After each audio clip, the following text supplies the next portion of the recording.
Daily post Haryana देख रहे हैं आप और मैं हूं आपके साथ आकृति वर्मा। प्री बजट की ट्रेनिंग माननीयों को विधानसभा की ओर से दी जा रही है, जिसमें सभी विधायकों को प्री बजट की बारीकियां समझाई जाएंगी। इतना ही नहीं, सभी विधानसभा के सदस्यों की सुझाव भी आगामी आने वाले बजट को लेकर लिए जाएंगे। वहीं इसको लेकर क्या कुछ कहना है हरियाणा के सीएम का, आइए सुनवाते हैं आपको। देखिए, जैसा हमको पता है कि हर वर्ष मार्च के महीने में अपने विधानसभा में बजट प्रस्तुत किया जाता है और बजट में पिछले 2 वर्षों से हम जो भी स्टेक होल्डर्स हैं उनकी परामर्श समितियां भी बनाई गई हैं, उनसे परामर्श करने के लिए कुछ बैठकें भी की जाती रही हैं।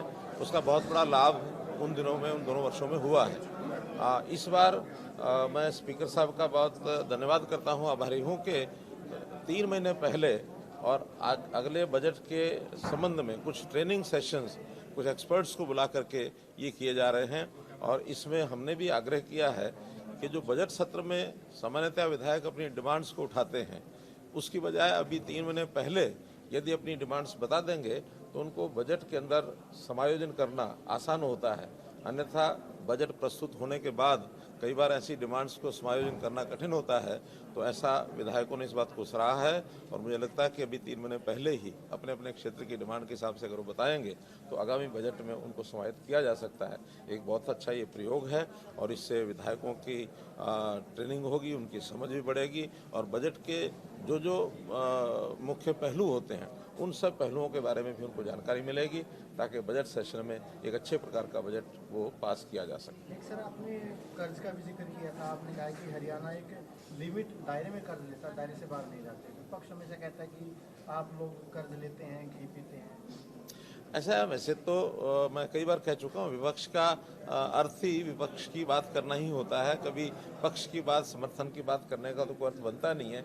लेकिन जैसे मैंने बताया, हरियाणा सब राज्यों से, आसपास के राज्य हों अथवा दक्षिण के राज्य हों, हमारी आर्थिक स्थिति बहुत अच्छी है।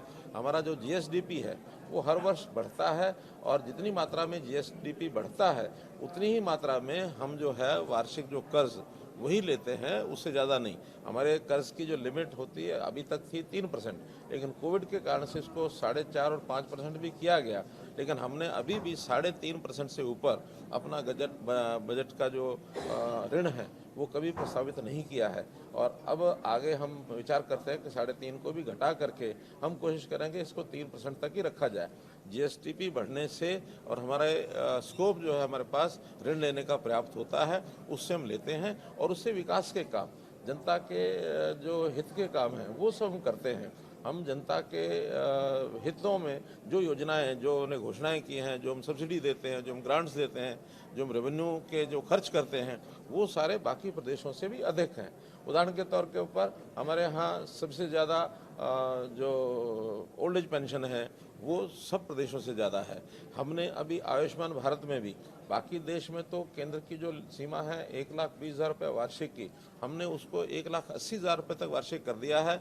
और जो आयुष्मान भारत की जो परिवार उसमें छूट गए हैं और परिवारों को बढ़ा करके जो चिरायु हरियाणा योजना शुरू की है उसमें लगभग 550 करोड़ रुपया हम अतिरिक्त खर्च कर रहे हैं। इसलिए हमारे हरियाणा में हम खर्च भी ज़्यादा करते हैं, इनकम भी ज़्यादा करते हैं और ऋण भी अपनी लिमिट में लेते हैं, उससे ज़्यादा लिमिट लेते नहीं हैं।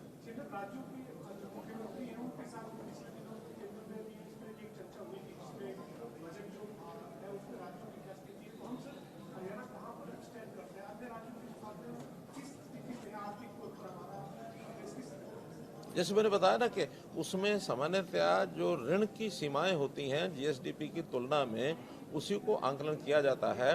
बाकी राज्य तो 4%, 4.5% और कुछ 5% तक पहुंच गए हैं। हमारा इस वर्ष का जो अनुमानित जीएसडीपी के तुलना में जो ऋण है 3.52% है, जो अपने आप में बहुत बड़े कंट्रोल में है।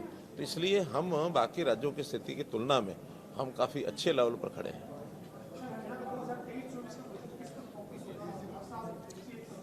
अभी उसी बात को लेकर के आज विधायकों को कहा है कि अपने क्षेत्र की डिमांड बताएं और जब डिमांड बताएंगे तो उसमें से कुछ जो डिमांड्स पूरा करने के लिए वो हम कहेंगे।